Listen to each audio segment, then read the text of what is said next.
జమ్మూ కాశ్మీర్లోని కిస్తూరులో సహాయక చర్యలు కొనసాగుతున్నాయి. ఆగస్టు 14న మచైల్ మాతా తీర్థయాత్రకు వెళ్తుండగా ఒక్కసారిగా ఆకస్మిక వరదలు సంభవించాయి. ఈ ప్రమాదంలో ఇప్పటివరకు 65 మందికి పైగా మృతి చెందగా 55 డెడ్ బాడీలను వెలికితీశారు. NDRF, SDRF, BRO, CISF, Jammu Kashmir పోలీసులు రెస్క్యూ ఆపరేషన్లో పాల్గొన్నారు. డాగ్ స్క్వాడ్తో సహాయక చర్యలు కొనసాగిస్తున్నారు. మట్టి పిల్లలు బురదను తొలగిస్తున్నారు. శిథిలాల కింద ఉన్న డెడ్ బాడీలను బయటకు తీస్తున్నారు. నిన్న వరద ప్రభావిత ప్రాంతాలను సందర్శించారు సీఎం ఒమర్ అబ్దుల్లా. వరద బాధితులను పరామర్శించారు. బాధిత కుటుంబాలకు ఎక్స్గ్రేషియా ప్రకటించారు. జమ్మూ కాశ్మీర్లోని కిస్తూరులో సహాయక చర్యలు కొనసాగుతున్నాయి.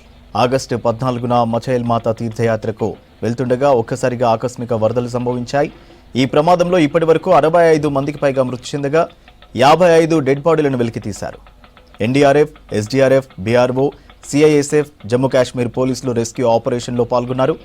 డాగ్ స్క్వాడ్తో సహాయక చర్యలు కొనసాగిస్తున్నారు. మట్టి పిల్లలు బురదను తొలగిస్తున్నారు. శిథిలాల కింద ఉన్న డెడ్ బాడీలను బయటకు తీస్తున్నారు.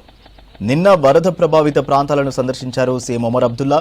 వరద బాధితులను పరామర్శించారు. బాధిత కుటుంబాలకు ఎక్స్గ్రేషియా ప్రకటించారు.